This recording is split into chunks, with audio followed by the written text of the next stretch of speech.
तो अगर आप भी अपनी फिजिक को ट्रांसफॉर्म करना चाहते हैं तो आज का वीडियो आप लोगों के लिए रहने वाला है। इस वीडियो में मैं आपको एक्सप्लेन करूंगा कि आपको कार्डियो के लिए क्या अप्रोच रखनी है और एक्सरसाइजेज के लिए क्या अप्रोच रखनी है, कौन सी ऐसी गलतियां जो आपको अवॉइड करनी है और कौन सी ऐसी गलतियां जो मैंने पास्ट में करी जिसकी वजह से मेरा फैट लॉस फेज जो था वो बिल्कुल खराब हो गया, यानी कि मैंने बहुत ज्यादा मसल मास लूज कर दिया। और इसी को लेके मैंने लास्ट वीडियो बनाई थी जो कि डाइट के ऊपर है। अगर आप लोगों ने वीडियो नहीं देखी है तो मैं रिकमेंड करूंगा उस वीडियो को भी आप जरूर देख लें, क्योंकि उस वीडियो में मैंने एक्सप्लेन करा है कि आपका जो डाइट का पेस है वो क्या रहना चाहिए। डाइट का पेस यानी कि आप कितना स्पीड से जो फैट लॉस है वो कर रहे हैं। और उस वीडियो में मैंने एक्सप्लेन भी करा है कि आप कैसे बिना कैलोरीज काउंट करे भी 10% बॉडी फैट तक इजीली जा सकते हैं। चलिए सबसे पहले स्टार्ट करते हैं कार्डियो से। अब मैं अगर अपने बारे में बताऊं तो मैं cardio through out the year करता हूँ, जो कि एक 10 से 15 मिनट का सेशन होता है रनिंग का।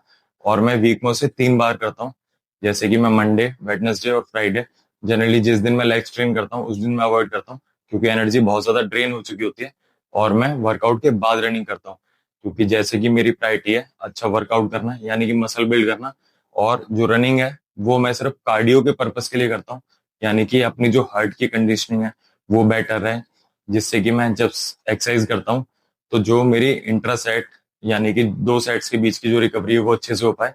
और अगर मैं बड़े मसल ग्रुप्स को जब ट्रेन कर रहा हूँ, जैसे कि अगर मैं स्क्वाट्स लगा रहा हूँ या मैं लेग प्रेस लगा रहा हूँ या ऐसे जिनमें की ज्यादा ऑक्सीजन की डिमांड होती है, तो उसमें ज्यादा सांस चढ़ने लगती है। तो इसलिए मैं कार्डियो की ऐसी प्रैक्टिस रखता हूँ कि मुझे ब्रीदिंग का इशू ना आए या फिर मुझे रिकवरी का इशू ना आए अपने सेट्स के बीच में। तो ये मेरा साल भर का रूटीन है जो कि मैं करता ही करता हूँ। हफ्ते में लगभग 2 से 3 सेशन मेरे रहते हैं रनिंग के, जो कि 15 मिनट के होते हैं और लगभग 9 से 10 की स्पीड पे मैं रनिंग करता हूँ। तो ये तो मेरा फिक्स कार्डियो है। अब जब मैं किसी फैट लॉस फेज में जाता हूँ, जैसे कि मैं लास्ट ईयर था दौरान, सबसे पहले मैं अपनी डाइट कम करना स्टार्ट करता हूँ। जैसे कि मेरे जो 3 सेशन है कार्डियो के वो तो रहते ही हैं। अब उसके बाद मुझे क्या करना है कि मैं अपनी डाइट से कैलोरीज रिमूव करना स्टार्ट करूंगा।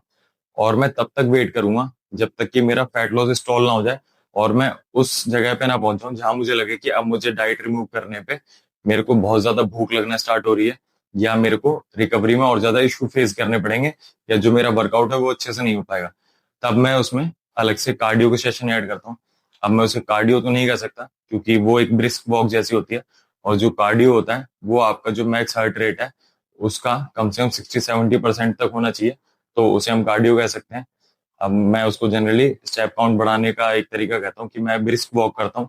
अब मैं उसको स्टार्ट करता हूँ लगभग 10 मिनट के 3 सेशन में वीक में ऐड कर लेता हूँ। तो मेरे 3 सेशन तो रनिंग के हो गए और 3 सेशन हो गए मेरे वॉक के।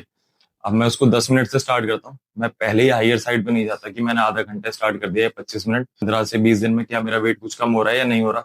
अब अगर वो वेट कम हो रहा है तो मैं उस कार्डियो को अभी स्केल अप नहीं करूंगा, यानी कि उसे 10-10 मिनट ही रहने दूंगा।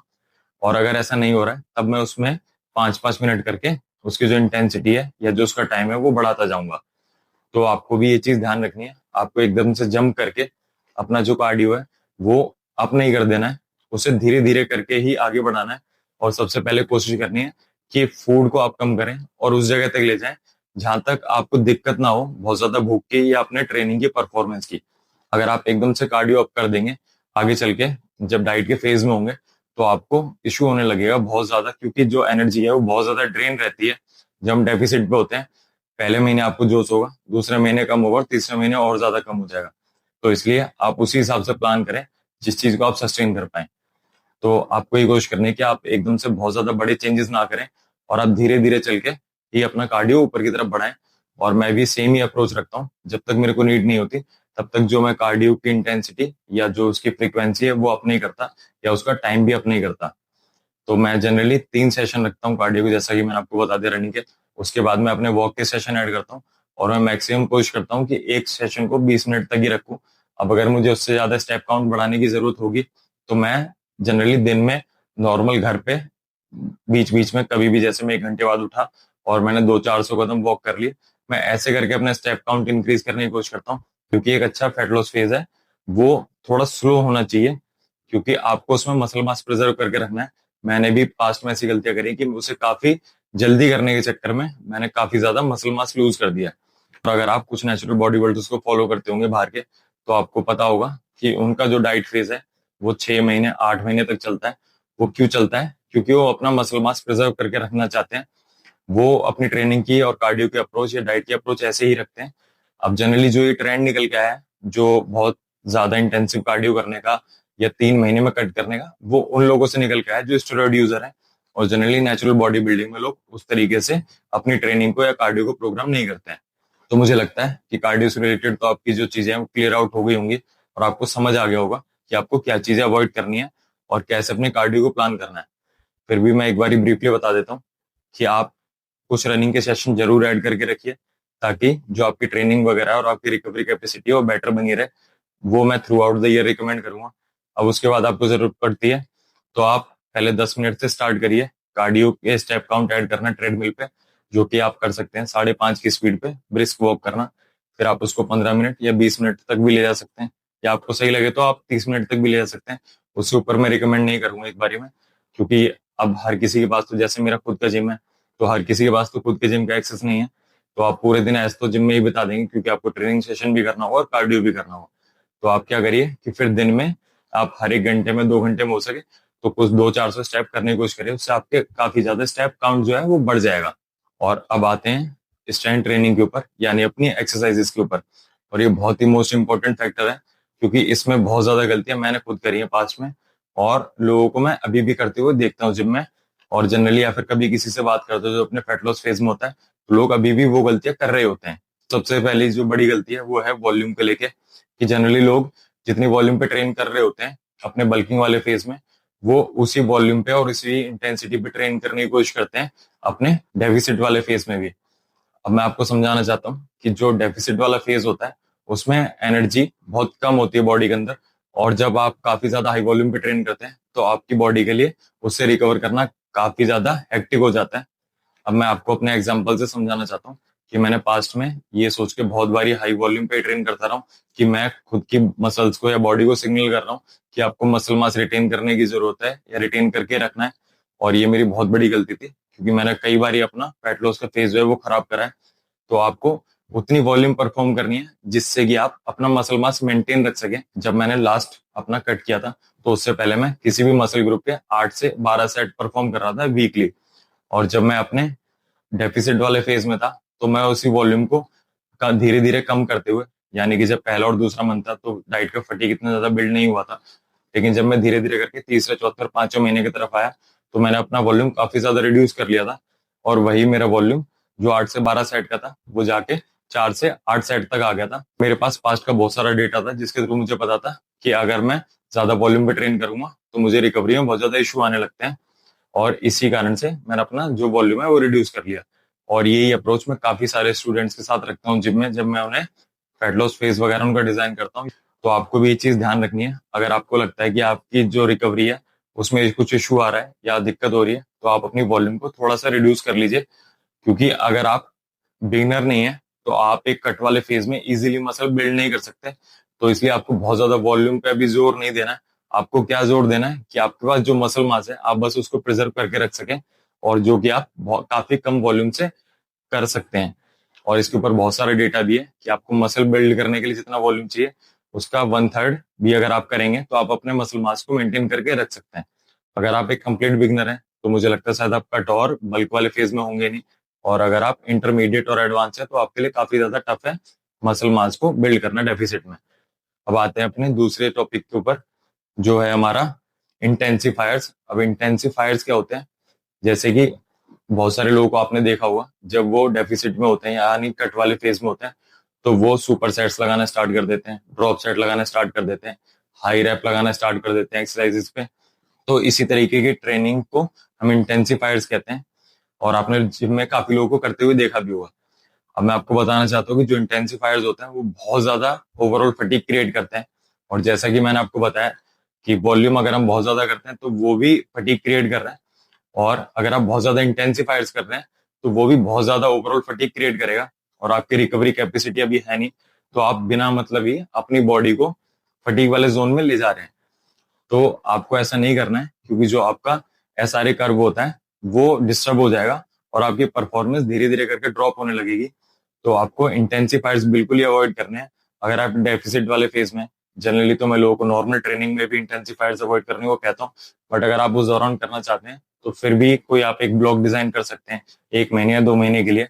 बट अगर आप डेफिसिट में हैं तो मैं आपको हाईली रिकमेंड करूंगा कि आपको कोई भी इस तरीके की हाई रैप की ट्रेनिंग या सुपर सेट या ड्रॉप सेट वगैरह लगाने की जरूरत नहीं है। और ऐसा कोई भी डेटा नहीं है जो इसे सपोर्ट करता हो कि आपको डेफिसिट में ये सब लगाने से कोई अच्छे रिजल्ट मिलेंगे। क्योंकि जो इंटेंसिफायर्स वाली जो टेक्निक है, ये भी जो लोग स्टेरॉइड्स पे होते हैं उन्हीं के थ्रू प्रमोट करी गई है। अगर आप देखेंगे 90s के बॉडी बिल्डर या अर्ली 2000 के, या हमारे यहाँ के जो बॉडी बिल्डर जो एनहांस है, वही लोग इस तरीके की ट्रेनिंग करते हैं। वो इसलिए करते हैं क्योंकि उनको अपनी साइकोलॉजी भी सेटिस्फाई करनी होती है, तो वो उस वजह से हाई रैप्स पे या बहुत ज्यादा सेट्स वगैरह ये सब परफॉर्म करना वो करते हैं। तो आप एक स्टेरॉइड यूजर अगर नहीं है तो मैं आपको कहूंगा कि आप बिल्कुल इन चीजों को अवॉइड करें। अब जो हमारी तीसरी और इम्पोर्टेंट चीज है वो है अपनी स्ट्रेंथ पर फोकस करना। और स्ट्रेंथ एक बहुत अच्छा प्रेडिक्टर है कि आप अपनी परफॉर्मेंस या मसल मास को लूज कर रहे हैं या नहीं कर रहे हैं। जैसे आप अगर किसी लिफ्ट पे 100 kg के 10 रैप लगा पा रहे थे और आप अपनी स्ट्रेंथ को थ्रू आउट द जर्नी अगर मेंटेन कर पा रहे हैं, तो इसका मतलब है आप अपना मसल मास लूज नहीं कर रहे हैं। हालांकि आपको कुछ एक्सरसाइजेज में अपनी स्ट्रेंथ ड्रॉप होती हुई दिखेगी। उसका जो रीजन है वो है कि जो आपके ग्लाइकोजन के जो स्टोर्स होते हैं वो कम हो जाते हैं, यानी कि आप अपने मसल को डिप्लीट कर रहे हैं, आप कम कैलोरीज खा रहे हैं, कम कार्ब्स खा रहे हैं, तो आपकी जो मसल है वो अपनी एनर्जी डिप्लीट कर देगी और आपकी जो मसल है वो फ्लैट सी रहती है। इसी वजह से आप वो परफॉर्मेंस तो नहीं रिपीट कर सकते जो आप बल्क के दौरान या अपनी मेंटेनेंस डाइट के दौरान कर रहे होते हैं। तो आप एक्सपेक्ट कर सकते हैं कि आप 5 से 10% स्ट्रेंथ लूज कर दें, बट उससे ज्यादा आप लूज ना करें। क्योंकि जो 5 से 10% का नंबर है वो जनरली लो ग्लाइकोजन वगैरह की वजह से या जो लेस स्टेबिलिटी है उसकी वजह से हो जाता है। अब लेस स्टेबिलिटी क्या होती है कि जैसे मैं डेडलिफ्ट वगैरह लगा रहा हूँ या स्क्वाट्स लगा रहा हूँ या कोई ऐसी एक्सरसाइज जिसमें मुझे स्टेबिलिटी की नीड है, अब मेरी बॉडी के ऊपर जो फैट चढ़ा हुआ था वो लेयर उतर रही है। तो अब जैसे मेरी वेस्ट है, अब अगर मैं उस पर बेल्ट लगाऊंगा तो वो काफी लूज रहेगी, उतना मेरे को वैसा फील नहीं होगा जैसा मुझे तब फील हो रहा था जब मैं बल्क के दौरान था। अब अगर कुछ लोग इस फेज में रहे हो तो वो अच्छे से समझ सकते हैं इस बात को।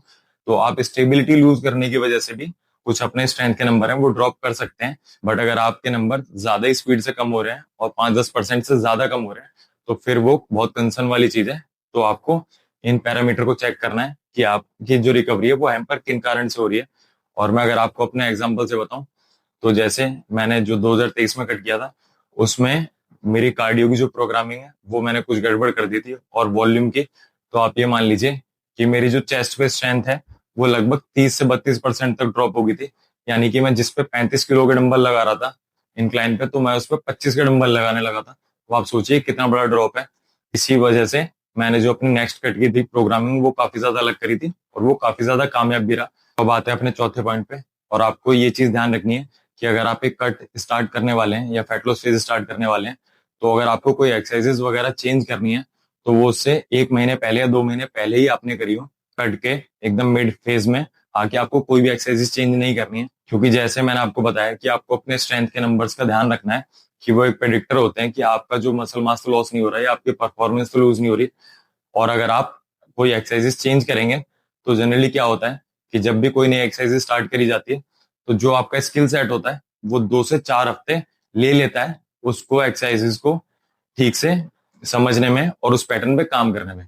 तो जैसे अगर मैं आपको समझाऊं कि मैं अगर बारबल स्क्वाट परफॉर्म कर रहा था और मैं स्विच करता हूँ लेग प्रेस पे, तो पहली बात तो मुझे ये नहीं पता कि मैं लेग प्रेस पे जो स्ट्रेंथ मेरी होगी उसका मुझे कोई आइडिया नहीं है, क्योंकि मैं उससे पहले स्क्वाट परफॉर्म कर रहा था तो उसमें मैं कुछ अलग स्ट्रेंथ के मेरे नंबर्स होंगे। अब जब मैं लेग प्रेस परफॉर्म करूंगा तो मेरे जो नंबर हैं स्ट्रेंथ के वो उस पर अलग होंगे। तो मैं कैसे मेजर करूंगा अपने कट के दौरान कि क्या मैं मसल मास लूज कर रहा हूँ या नहीं कर रहा हूँ? क्योंकि जब मैं लेग प्रेस करना स्टार्ट करूंगा तो 2 से 4 हफ्ते मुझे लग जाएंगे एक अच्छा स्किल सेट बिल्ड करने में लेग प्रेस को लगाते हुए। क्योंकि कुछ टाइम लगता है अपने स्टांस को फिट करने में, अपनी ग्रिप को एडजस्ट करने में या अपने फुट स्टांस को एडजस्ट करने में। XYZ जो भी चीजें इन्वॉल्व होती हैं एक मूवमेंट में, आपको अगर कोई चेंजेस करने हैं तो आपको अपने फैट लॉस के फेज से लगभग 2 महीने पहले चेंज कर लेने हैं। और आपको कोई भी एक्सरसाइज चेंज नहीं करनी है अपने कट के दौरान। क्योंकि अगर आप ये गलती करते हैं तो फिर आप जो बाकी की चीजें हैं जो मैंने पॉइंट आपको पहले एक्सप्लेन करे, आप उनको ट्रैक नहीं कर पाएंगे इजीली और आपको पता ही नहीं लगेगा कि क्या आपकी परफॉर्मेंस ड्रॉप हो रही है या आप मसल मास लूज कर रहे हैं।